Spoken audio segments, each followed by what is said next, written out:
जय संतोषी माता। जो भी भक्त सच्चे मन से संतोषी माता का व्रत करता है उसके जीवन से दुख, दरिद्रता और कलह दूर हो जाते हैं। आज हम सुनेंगे संतोषी माता की व्रत कथा, जिसे सुनने मात्र से घर में सुख, शांति और समृद्धि आती है। तो वीडियो को अंत तक जरूर देखें और कमेंट में लिखें जय संतोषी माता। एक बुढ़िया थी, उसके 7 बेटे थे। 6 बेटे कमाने वाले थे और एक बेटा निकम्मा था। बुढ़िया माँ 6 पुत्रों को रसोई बनाती, भोजन कराती। पीछे से जो कुछ बचता वह 7वें पुत्र को दे देती, परंतु वह बड़ा भोला भाला था, मन में कुछ विचार नहीं करता था। एक दिन वह अपनी बहू से बोला, देखो मेरी माता का मुझ पर कितना प्रेम है। वह बोली, क्यों नहीं, सबका बचा हुआ झूठा तुमको खिलाती है। वह बोला, ऐसा भी हो सकता है क्या? मैं जब तक आंखों से नहीं देखूं ना मान सकता। बहू ने हंसकर कहा, देख लोगे तभी तो मानोगे। कुछ दिन बाद बड़ा त्योहार आया। घर में 7 प्रकार का भोजन और चूरमा के लड्डू बने। वह जांचने को सर दर्द का बहाना बनाकर पतला कपड़ा सर पर ओढ़कर रसोई घर में सो गया। कपड़े में से सब देखता रहा। 6 भाई भोजन करने आए। उसने देखा माँ ने उनके लिए सुंदर सुंदर आसन बिछाए, 7 प्रकार की रसोई परोसी। वह आग्रह करके जिमाती रही, वह देखता रहा। 6 भाई भोजन करके उठे तो माँ ने उनकी झूठी थालियों में से लड्डुओं के टुकड़ों को उठाया और एक लड्डू बनाया। झूठन साफ करके बुढ़िया माँ ने पुकारा, उठ बेटा, तेरे 6 भाई ने भोजन कर लिया, अब तू ही बाकी है, उठ और तू कब खाएगा? वह कहने लगा, माँ मुझे भूख नहीं, मैं परदेश जा रहा हूँ। माँ ने कहा, कल जाता तो आज ही जा। वह बोली, हाँ हाँ आज ही जा रहा हूँ। यह कहकर वह घर से निकल गया। चलते समय उसे बहू की याद आई। वह गौशाला में कंडे ठाप रही थी। वह उससे जाकर बोला, मेरे पास तो कुछ नहीं है, यह अंगूठी है सो ले लो, अपनी कुछ निशानी मुझे दे दो। वह बोली, मेरे पास क्या है, यह गोबर से भरा हाथ है। यह कहकर उसके पीठ पे गोबर के हाथ से थाप मार दी और वह चला गया। चलते चलते दूर देश में पहुंचा। वहां पर एक साहूकार की दुकान थी।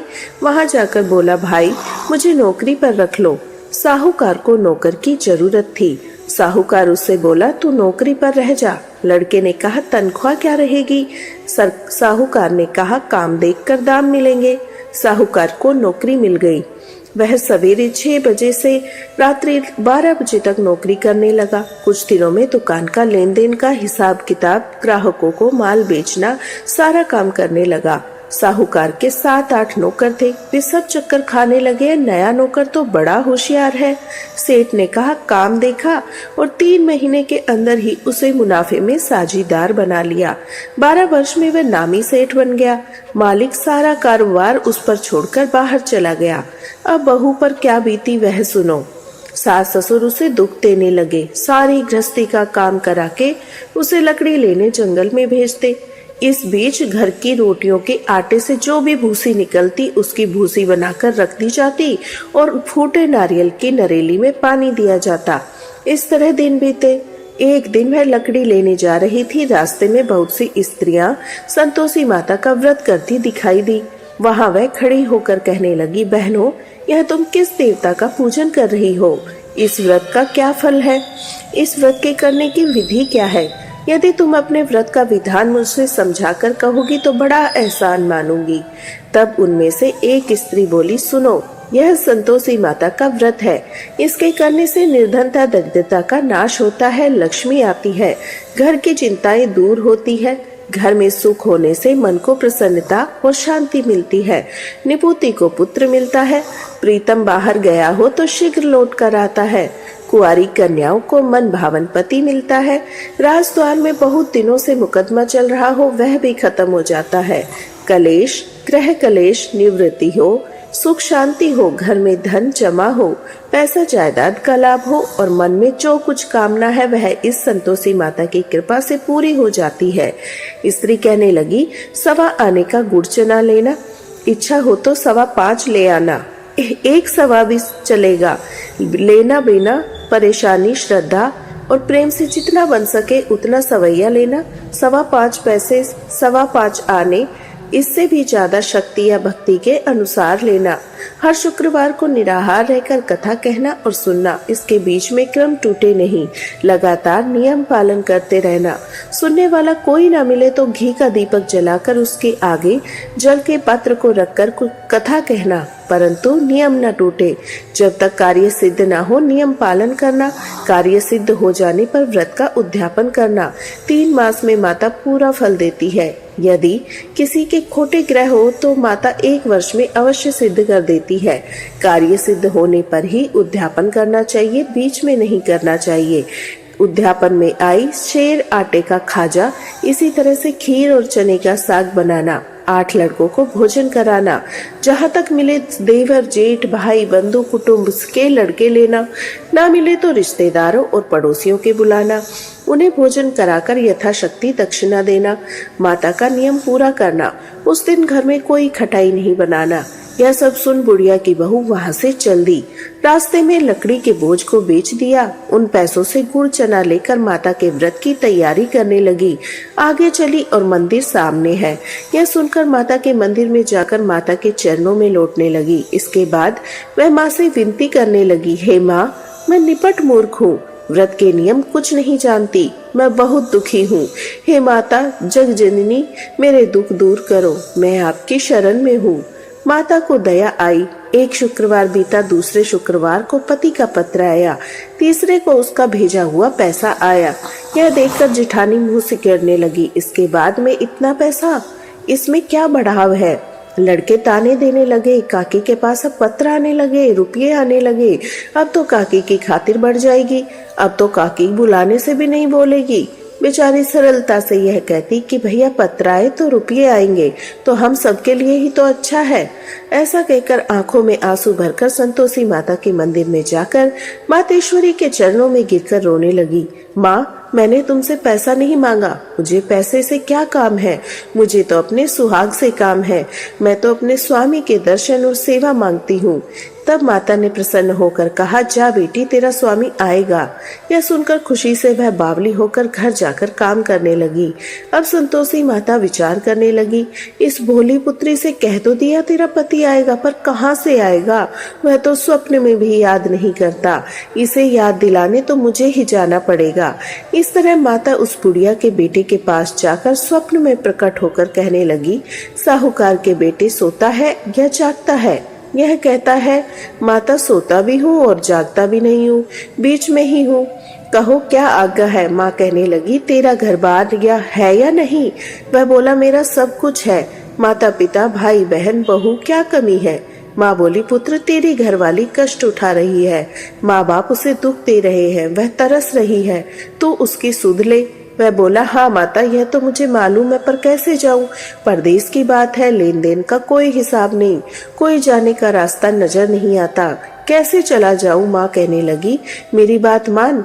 सवेरे नहा धोकर संतोषी माता का नाम लेकर घी का दीपक जलाकर दंडवत कर दुकान पर जा बैठना। देख तेरे लेन देन चुक जाएंगे, जमा माल बिक जाएगा, सांझ होते ही धन के ढेर लग जाएंगे। अब तो वह सवेरे जल्दी उठकर मित्र बंधुओं से अपने सपने की बात कहता है। वे सब उसकी बातें सुनकर अनसुनी करके खिल्ली उड़ाने लगे, कहीं सपने भी सच होते हैं। वह बोला, देख भाई, मेरी बात मान, इस तरह साच झूठ कहने के बदले देवता ने जैसा कहा है वैसा कर, तेरा क्या जाता है। अब बूढ़े की बात मानकर वह नहा धोकर संतोषी माता को दंडवत कर घी का दीपक जलाकर दुकान पर जा बैठता है। थोड़ी देर में वह क्या देखता है, देने वाले रुपया लाए, लेने वाले हिसाब लाए, कोठी से भरे सामानों के खरीदार नगद में सौदा करने लगे। शाम तक धन का ढेर लग गया। मन में माता का नाम लेकर प्रसन्न होकर घर जाने के वास्ते गहना कपड़ा सामान खरीदने लगा। यहाँ के काम से निपटकर घर को रवाना हुआ। उधर बहू बेचारी जंगल में लकड़ी लेने जाती, लौटते वक्त माता के मंदिर में विश्राम करती। वह तो उसका रोज रुकने का स्थान था। दूर धूल उड़ती देखकर वह माता से पूछती है, हे माता, यह धूल कैसी उड़ रही है। माँ ने कहा, ये पुत्री तेरा पति आ रहा है, अब तू ऐसा कर, लकड़ियों के 3 बोझ बना ले, एक नदी के किनारे रख, दूसरा मेरे मंदिर पर, तीसरा अपने सिर पर। तेरे पति को लकड़ी का गट्ठा देखकर मोह होगा, वह रुकेगा, नाश्ता पानी खाकर माँ से मिलने जाएगा तो लकड़ी का बोझ उठाकर जाना और बीच चौक में गट्ठा लाकर 3 आवाज जोर से लगाना, लो सासू जी, लकड़ियों का गट्ठा लाई हूँ, भूसी की रोटी दो, नारियल के खोपरे में पानी दो, आज कोई मेहमान आया है। माँ की यह बात सुनकर वह बहुत अच्छा माता जी कहकर मन प्रसन्न होकर लकड़ियों के 3 गट्ठे ले आई, एक नदी के तट पर, एक माता के मंदिर पर रखा। इतने में ही वह मुसाफिर आ पहुंचा। सूखी लकड़ी देखकर उसकी इच्छा हुई यहाँ निवास करे, भोजन बनाकर खा पीकर गांव जाए। इस तरह भोजन बनाकर विश्राम लेकर गांव को गया। उसी समय बहू सिर पर लकड़ी का गट्ठा लेकर आती है, उसे आंगन में रखकर जोर से 3 आवाजें देती है, लो सासू जी, लकड़ी का गट्ठा लो, भूसी की रोटी दो, नारियल के खोपरे में पानी दो, आज कौन आया है। यह सुनकर उसकी सास अपने दिए हुए कष्टों को बुलाने हेतु कहती है, बहू ऐसा क्यों कहती हो, तेरा मालिक ही तो आया है, बैठ, मीठा भात खाकर कपड़े पहन, नए कपड़े पहन। इतने में आवाज सुनकर उसका स्वामी बाहर आता है और अंगूठी देखकर व्याकुल हो जाता है। माँ से पूछता है, माँ ये कौन है। माँ कहती है, बेटा तेरी बहू है, आज 12 वर्ष हो गए जब से गया है, तब से सारे गांव में जानवर की तरह भटकती फिरती है, काम काज कुछ करती नहीं, 4 समय आकर खा जाती है, अब तुझे देखकर भूसी की रोटी और नारियल के खोपरे में पानी मांगती है। वह लज्जित होकर बोला, ठीक है माँ, मैंने इसे भी देखा और तुम्हें भी, अब मुझे दूसरे घर की चाबी दो, मैं उसमें रहूंगा। ठीक है बेटा, जैसी तेरी मर्जी। यह कहकर माँ ने चाबी का गुच्छा उसे दे दिया। उसे लेकर दूसरे कमरे को खोलकर सारा सामान जमाया। एक ही दिन में वह राजा के महल जैसा ठाट बाट बन गया। अब क्या था, वह सुख भोगने लगी। इतने में अगला शुक्रवार आया। उसने अपने पति से कहा, मुझे माता का उद्यापन करना है। उसका पति बोला, बहुत अच्छा, कर लो, अपनी खुशी से यह भी कर लो। तुरंत ही वह उद्यापन की तैयारी करने लगी। जेठ के लड़के को भोजन के लिए कहने लगी। उसने मंजूर किया, परंतु पीछे जेठानी अपने बच्चों को सिखाती है, देखो भोजन के समय सब लोग खटाई मांगना, जिससे इसका उद्यापन पूरा न हो। लड़के खाना खाने लगे, खीर पेट भर आई, परंतु बात याद आते ही कहने लगे, हमें कुछ खटाई खाने को दो, खीर खाना हमें भाता नहीं। यह देखकर अरुचि होती है। बहू कहने लगी, खटाई किसी को नहीं दी जाएगी, यह तो संतोषी माता का प्रसाद है। लड़के उठकर खड़े हुए और बोले, पैसे लाओ। बहू बोली, बहू कुछ जानती नहीं थी, सो उन्हें पैसे दे दिए। लड़के उसी समय उठकर इमली लेकर खाने लगे। यह देखकर बहू पर माता ने कोप किया। राजा के दूत उसे पति को पकड़कर ले गए। जेठ जेठानी मनमाने खोटे वचन कहने लगे। लूट लूट कर धन इकट्ठा कर लाया था, सो राजा के दूत पकड़ कर ले गए। अब सब मालूम हो जाएगा जब जेल की रोटी खाएगा। बहू से यह वचन सहन नहीं हुआ। रोती रोती माता के मंदिर में गई और बोली, हे माता, तुमने यह क्या किया, हंसाकर क्यों रुलाती हो। माता बोली, पुत्री, तूने उद्यापन करके मेरा व्रत भंग किया, इतनी जल्दी सब बातें भुला दी। वह कहने लगी, माता भूली तो नहीं, कुछ अपराध किया है, मुझे तो लड़कों ने भूल में डाल दिया, मैंने भूल से उन्हें पैसे दे दिए, माता मुझे क्षमा करो। माँ बोली, ऐसे ही भूल होती है। वह बोली, मुझे माफ कर दो, मैं तुम्हारा फिर से उद्यापन करूंगी। माँ बोली, अब मत भूलना। वह बोली, अब भूलूंगी नहीं। अब बताओ कैसे आएंगे। माँ बोली, जा पुत्री, तेरा मालिक तुझे रास्ते में आता मिलेगा। वह निकली। रास्ते में उसका पति आता मिला तो उसने पूछा, तुम कहाँ गए थे। वह कहने लगा, इतना धन जो कमाया था उसका टैक्स राजा ने मांगा था, वह भरने गया था। वह प्रसन्न होकर बोली, अच्छा हुआ, अब घर चलो। कुछ दिन बाद फिर शुक्रवार आया। वह बोली, माता का उद्यापन करना है। पति ने कहा, कर लो। वह फिर से जेठ के लड़कों को भोजन के लिए कहने लगी। जेठानी ने 2 बातें सुनाई। लड़के सिखा दिए कि पहले की तरह खटाई मांग लेना। लड़के कहने लगे, हमें खीर नहीं, हमें भाता नहीं, कुछ खटाई खाने को दो। तो बहू बोली, खटाई खाने को नहीं मिलेगी, खाना हो तो खाओ। यह कहकर ब्राह्मण के लड़के लाकर भोजन कराने लगी। यथाशक्ति दक्षिणा की जगह एक एक फल दिया। इससे संतोषी माता प्रसन्न हुई। माता की कृपा होते ही 9वें मास उन्हें चंद्रमा के समान सुंदर पुत्र प्राप्त हुआ। वह पुत्र को लेकर प्रतिदिन माता के मंदिर जाने लगी। माँ ने सोचा, यह रोज आती है, क्यों ना आज मैं इसके घर चलूं, इसका आसरा देखूं। यह विचार कर माता ने भयंकर रूप बनाया, गुड़ चने से सना मुख, ऊपर से सूंड के समान होठ और उस पर मक्खियां भिनभिना रही थी। दहलीज में पैर रखते ही उसकी सास चिल्लाई, देखो कौन चुड़ैल डाकिन चली आ रही है।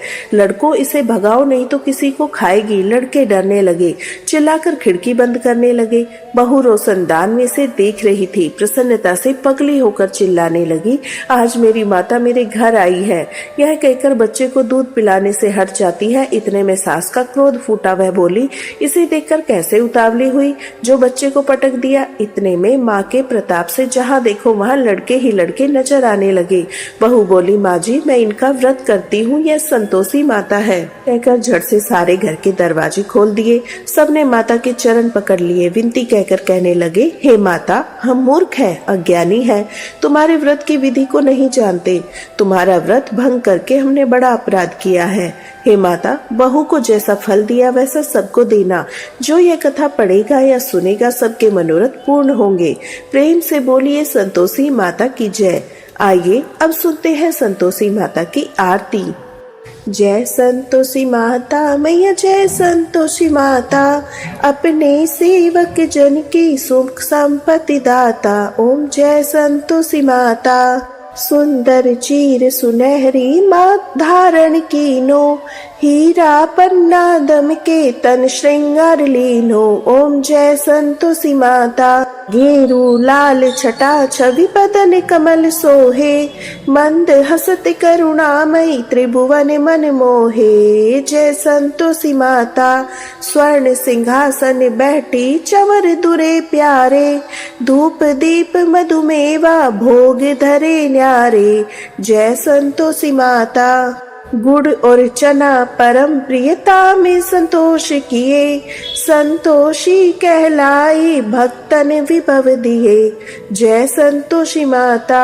शुक्रवार प्रिय मानती आज दिवस सोही, भक्त मंडली छाई कथा सुनत मोही। जय संतोषी माता। मंदिर जगमग ज्योति मंगल ध्वनि छाई, विनय करे हम सेवक चरणई सिर नाई। जय संतोषी माता। भक्ति भाव में पूजा अंगीकृत कीजिए, जो मन बसे हमारे इच्छित फल दीजिए। जय संतोषी माता। दुखी दरिद्री रोगी संकट मुक्त किए, बहु धन धान्य भरे घर सुख सौभाग्य दिए। जय संतोषी माता। ध्यान धरे जन तेरा मन वांछित फल पायो, पूजा कथा श्रवण कर घर आनंद आयो। जय संतोषी माता। शरण गहे की लज्जा रखियो जगदम्बे, संकट तू ही सवारे दयामयी अम्बे। जय संतोषी माता। संतोषी माता की आरती जो कोई जन गावे, रिद्धि सिद्धि सुख संपत्ति जी भर के पावे। जय संतोषी माता। ओम जय संतोषी माता मैया, जय संतोषी माता। अपने सेवक जन की सुख संपत्ति दाता। जय संतोषी माता मैया, जय संतोषी माता। प्रेम से बोलिए संतोषी माता की जय।